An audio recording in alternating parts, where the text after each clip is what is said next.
Chers amis, bonjour. Je sors d'une garde à la clinique en réanimation cardiaque malgré la fatigue. J'ai tenu absolument à partager avec vous ce qui s'est passé ce matin en rentrant. J'ai rencontré une charmante dame. Quand je l'ai connue il y a 10 ans, elle avait la quarantaine, actuellement elle a la cinquantaine. Je la vois affaiblie, comme une fleur fanée. J'étais en train de discuter avec un autre patient, parce que là, dès que maintenant je marche dans la rue, là, tout le monde me salue, bonjour, bonjour docteur, bonjour docteur. Alors, j'étais en train de discuter, elle vient vers moi. Bonjour docteur, vous vous souvenez de moi? J'ai fait un AIT, vous savez, une sorte de mini AVC. Ah bon? Mais pourquoi? Qu'est-ce qui s'est passé? On a trouvé la cause? Oui, j'ai fait un petit épisode de fibrillation auriculaire, vous savez. Souvenez-vous, là, quand le cœur, là, vous voyez, quand le cœur se met en arythmie, il vibre, il envoie un caillot, voilà, vous voyez, et ce caillot part dans les artères et il arrive au cerveau. L'être humain, c'est un ordre cosmique, reflet du macrocosme. Il fonctionne selon des règles et un ordre qu'il faut respecter. Et nous, on est là pour aider à éviter ce dysfonctionnement. Je dis, ah bon? Mais comment se fait-il? Je vous avais donné un traitement à l'époque pour éviter cela. Eh ben, je l'ai plus pris. Parce que quand j'étais venu vous voir la dernière fois, je vous ai parlé de mon frère qui avait un cancer généralisé et qui était franchement pas très bien. Moi, je pleurais, j'étais triste et je vous ai fait part de son état. Et les médecins, dans le service où il était, ils avaient trouvé que le potassium était en train de diminuer. Et moi, j'ai lu. Et vous m'avez dit, docteur, que quand le potassium commence à diminuer, c'est le début de la fin. Ça m'a pas plu. J'étais pas en état de le recevoir et je suis plus venu vous voir. Et elle a fait un AVC. Chers amis, qu'est-ce que vous en pensez? De nos jours, l'être humain est misérable, mesquin, faux cul, hypocrite, peureux.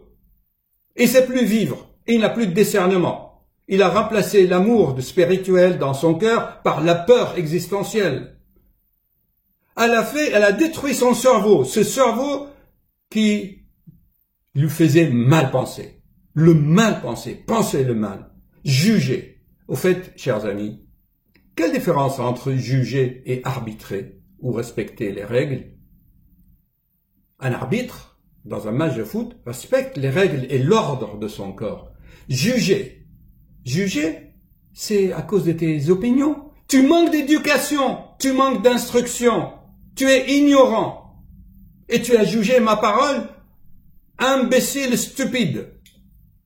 Eh ben, tu as mérité ce que tu as eu. Tu as détruit une partie de ton cerveau, maintenant tu marches en boitant dans la rue. Tout ça. Ah ben oui, vous m'avez dit que c'est la fin. Mais oui, bien sûr. Au lieu de me dire, merci docteur, quand le potassium va baisser petit à petit, c'est que là, la mort va venir petit à petit, je vais avoir le temps de me préparer.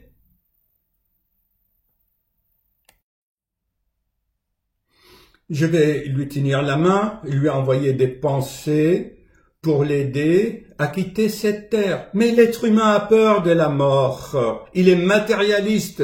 Il est hypnotisé par les plaisirs des 5 sens, les plaisirs. Il ne sait plus réfléchir, il n'a plus de discernement. Au lieu que ça soit ce que je lui ai dit, que ça soit une aide pour la préparation. Quand tu fais un voyage, cher ami, tu fais tes valises, oui, tu te prépares. Mais c'est l'ignorance, manque d'éducation, manque d'instruction. C'est bien, cette femme, elle n'a pas d'instruction, elle est là tout le temps, elle cherche sa voie, elle n'a pas de quoi vivre, elle sait pas, elle est perdue, elle vient là chez les médecins, voilà. C'est comme l'autre jour, j'ai eu l'occasion de dîner avec des amis et la mère avait une fille qui vient d'avoir son bac, elle rentre à la Sorbonne pour étudier histoire de l'art, l'histoire, d'être prof. Et moi, pendant la discussion, je disais comme ça, je sais pas de quoi on parlait. Vous savez, je dis, si vraiment Oui, parce que la fille ressemblait à Cléopâtre. Elle avait une coiffure comme ça. Je dis, eh, dis donc, tu ressembles à Cléopâtre. Tu sais, si l'amour entre Marc-Antoine, le général de César à l'époque, de Cléopâtre à cette époque-là, s'il s'était marié, si leur amour avait réussi, la face du monde aurait changé. Oui, bien sûr, parce que la force des Roms et de l'Égypte, eh ben, ça aurait donné quelque chose. On aurait vaincu Octavien et on aurait transformé la face du monde. Mais bon, c'est comme ça. Vous savez ce qu'elle me dit? Elle me dit, mais comment vous le savez? Comment vous savez que Marc-Antoine était amoureux de Cléopâtre après César? Manque d'instruction, manque de culture. Quand même, chers amis, on doit s'intéresser quand même à l'histoire, avoir un certain degré d'éducation pour pouvoir au moins tenir une discussion en société. Je suis désolé. Souvent comme ça, les patients viennent, ils veulent entendre ce qu'ils ont envie d'entendre selon leurs opinions et ce qu'ils ont mis dans la tête. Ah bon? Depuis maintenant, 10 ans après, je la croise. Vous savez, docteur, vous m'avez mal parlé. Vous m'avez dit que mon frère allait mourir parce que le potassium commence à baisser. C'est la mort naturelle, chers amis. La mort naturelle, c'est que à la fin des graves maladies, il y a une insuffisance rénale et, bien sûr, je vous avais expliqué, la composition du sang change, car le sang, c'est comme une pile électrique. Il produit un champ magnétique. D'accord? Et petit à petit, eh bien, le champ magnétique va diminuer, le cœur va fébriller et c'est l'arrêt final. Elle a eu peur au lieu de me remercier. Je lui avais dit gentiment, je lui ai dit, écoutez, j'ai travaillé dans des services de réanimation. En général, la mort naturelle, c'est comme ça. Non, elle n'a pas accepté. Et comme elle s'est fâchée, les médicaments que je lui donnais pour les arythmies, eh bien, elle ne le prenait plus. Donc, par vengeance ou par méchanceté pour elle-même, elle prenait plus mes médicaments anti-arythmiques. Oui. Et puis du coup, vous voyez cet embole-là? Elle a fait un embole et paf! Elle a détruit son cerveau, celui qui lui donnait les pensées. Chers amis, ayez le courage d'affronter la vérité. Faux cul, c'est fini ce temps. Quand je la vois comme ça, à moitié paralysée, chaque être humain fait des choix. Chaque être humain a ce qu'il mérite selon ses pensées. Et quand tu penses le mal, un jour ou l'autre, tu détruis la machine de ta pensée. Terminé. Je suis honnête, sincère, correct. Et je n'ai pas peur de dire la vérité. Allez, ça n'arrête pas de sonner. Excusez-moi. Bon, allez, pour finir, je vais vous mettre ma générique de fin. Allez. Je suis désolé. Je suis un homme honnête, sincère, correct.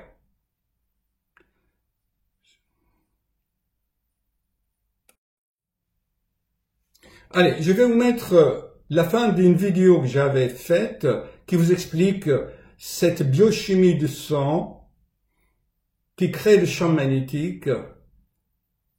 Et voilà. OK? Allez, on met en route. Dans une bobine et ici vous avez un courant électrique. Alors on va accélérer un peu. Là il vous explique, gardez bien cette image en mémoire. Souvenez-vous de pôle Nord et pôle Sud de la planète Terre, au rendre l'ultime secret de l'univers. Alors il vous dit très bien, on met un champ magnétique, ça c'est voilà. Le pôle Nord, c'est les champs magnétiques terrestres, d'accord? Et ça coïncide avec le fer qui est dans le sang. Soit le champ magnétique qui varie, soit c'est le fer qui va se mouvoir, en fait, qui va être pulsé. Et là, c'est le mouvement. Alors, on va avancer encore un tout petit peu. Ça, c'est le mouvement, ça correspond aux pulsations du sang. Le cœur, c'est un moteur qui pulse le sang, vous voyez. La vie, c'est le mouvement. Voilà. Quand le cœur s'arrête, quand il n'y a plus de mouvement, c'est la mort. Alors, on va avancer dans cette démonstration. Alors là, c'est très bien, vous voyez, plus le champ magnétique est intense, plus le courant est intense, il continue les explications.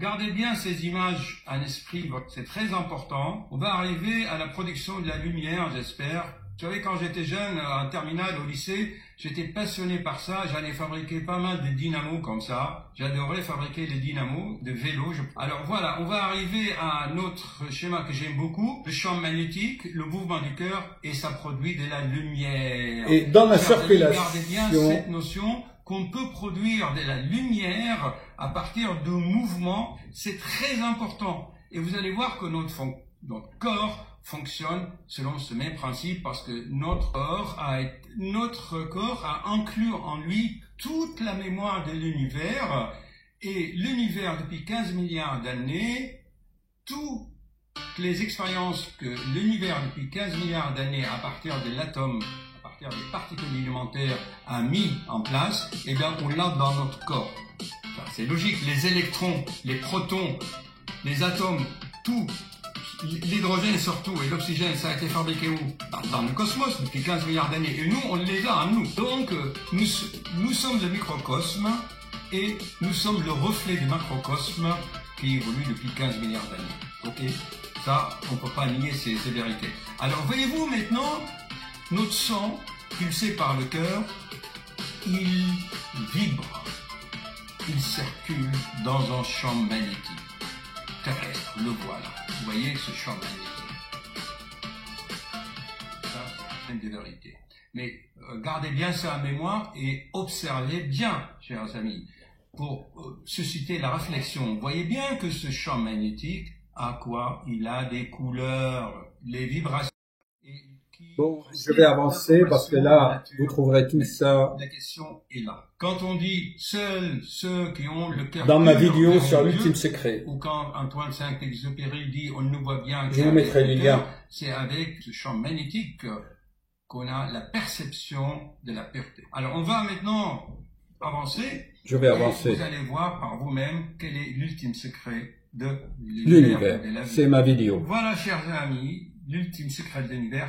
À l'idéal, les autres centres de l'être humain vibrent aussi. Je vais vous montrer. Voyez-vous cette vidéo, puisque voyez-vous qu'on est entouré avec des couleurs magnifiques. Et le problème, c'est d'entrer en résonance. Cette passante, je vous ai dit, j'ai vu ces couleurs éteintes. Voyez, vous avez l'explication dans cette vidéo. Allez, je vais trouver quand même le générique. C'est pas la peine que je prolonge la vidéo. Ok.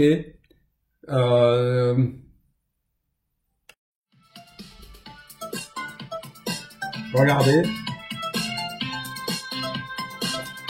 Vous voyez ce qu'il y a dans une fleur, hein, le coquelicot. Souvenez-vous de la forme.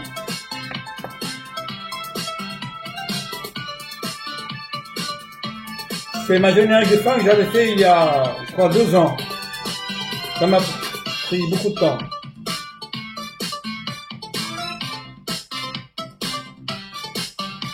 C'est la paix.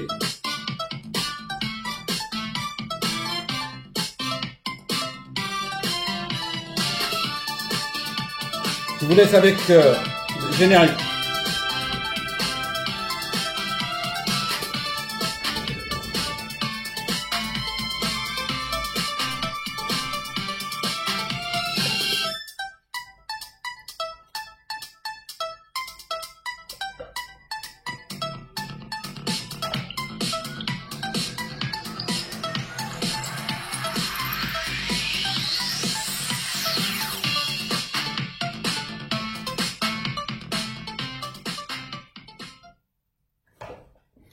Voilà, j'espère que ce générique vous a plu, chers amis. Allez, je vais éditer la vidéo.